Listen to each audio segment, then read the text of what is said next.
Berkaitan dengan surat Al-Kahfi, Allah Subhanahu wa taala memulai surat ini dengan firman-Nya, Alhamdulillahilladzi anzala ala 'abdihil kitab wa lam yaj'al lahu 'iwaja.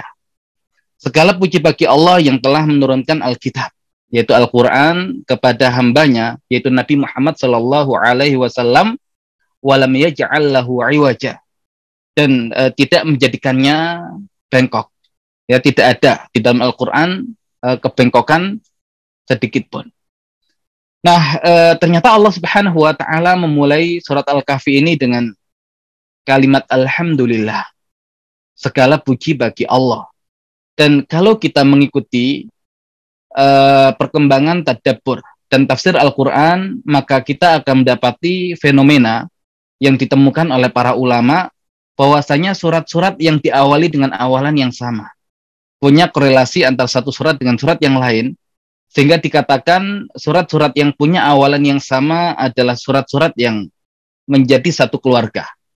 Maka kalau Allah Subhanahu wa taala memulai surat Al-Kahfi dengan alhamdulillah, alhamdulillah, berarti kita akan menemukan saudara-saudara yang lain dari surat Al-Kahfi, dan itu adalah surat-surat yang juga dimulai dengan alhamdulillah. Surat Al-Fatihah dalam satu riwayat dikatakan dimulai dengan alhamdulillahirabbil alamin. Kemudian surat yang lain yang dimulai dengan alhamdulillah adalah surat Al-An'am. Kemudian selain surat Al-Kahfi nanti ada surat Fatir, dan ya kemudian ada satu surat yang lain yaitu surat Saba. Ya, 5 surat itu Allah Subhanahu wa taala mulai dengan alhamdulillah.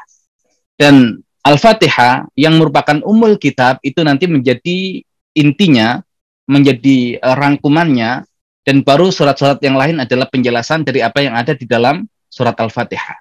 Nah, tapi ala kulli hal, Allah Subhanahu wa taala di awal ingin menjelaskan kepada kita ketika surat Al-Fatihah adalah surat yang mengawali mushaf Al-Qur'an, dan ayat pertamanya adalah alhamdulillahirabbil alamin menurut satu riwayat, ya, maka seakan Allah Subhanahu wa taala ingin memulai dan menjelaskan hubungan antara Allah dengan hamba-hambanya dengan ikatan alhamdulillah.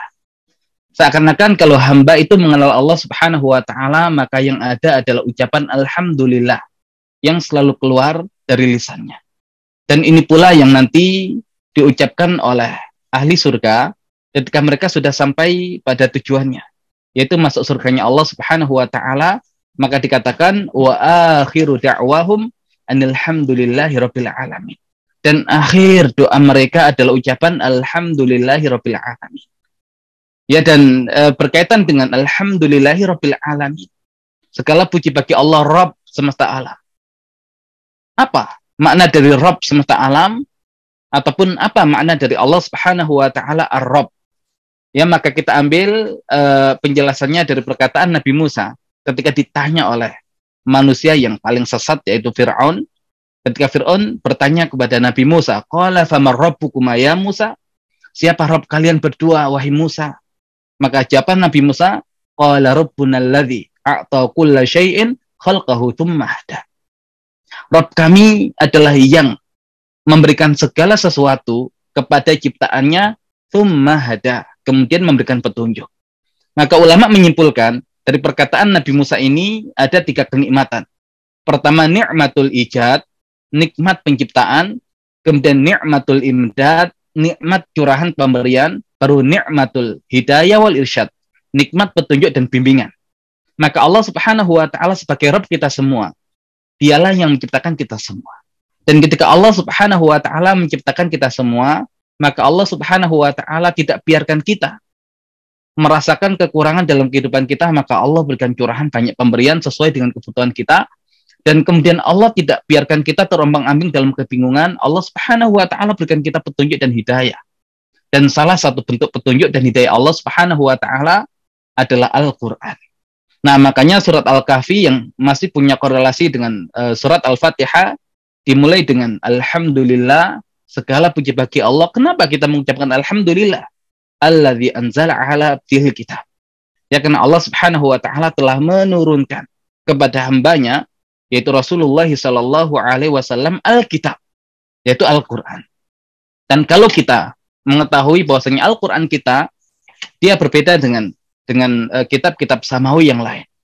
Ya, di mana kita tahu ada kitab Taurat, ada kitab Zabur, ada kitab Injil, semua kitab samawi yang Allah turunkan. Tapi semuanya tidak ada jaminan dari Allah untuk Allah Subhanahu wa taala menjaga kitab-kitab itu. Ya, sehingga yang terjadi sekarang kitab-kitab itu sudah mengalami perubahan tapi berbeda dengan Al-Qur'an kita. Bahkan Allah Subhanahu wa taala sendiri yang menjamin untuk menjaganya. Allah Subhanahu wa taala berfirman, "Inna nahnu nazzalna dzikra wa inna lahu lahafizun." Sesungguhnya kami yang menurunkan az-dzikr, Al-Qur'an, wa inna lahu lahafizun, dan sesungguhnya kami yang akan menjaga Al-Qur'an itu. Nah, maka Al-Qur'an kita adalah manhaj, panduan, dan Al-Qur'an kita adalah mukjizat. Kalau para nabi punya manhaj, punya mukjizat, tapi manhajnya beda dengan mukjizatnya. Tapi Al-Qur'an adalah manhaj yang Allah berikan kepada Nabi Muhammad SAW. Dan Al-Qur'an pula adalah mukjizat terbesar yang Allah Subhanahu wa taala berikan kepada Nabi Muhammad SAW. Maka di hadapan kita ada manhaj dan ada mukjizat. Maka kalau kita mengambil petunjuk dari Al-Qur'an, maka Al-Qur'an adalah mukjizat. Ya, luar biasa petunjuk yang akan kita dapatkan. Ya, dan pada kali ini kita mencoba untuk mengambil petunjuk dari satu surat yang ada di Al-Qur'an, yaitu surat Al-Kahfi, yang awalannya sudah Allah buka dengan Alhamdulillah. Segala puji bagi Allah. Kita menggali apa yang ada di surat Al-Kahfi, yang ada adalah kesyukuran kita kepada Allah. Alhamdulillah, alhamdulillah, alhamdulillah.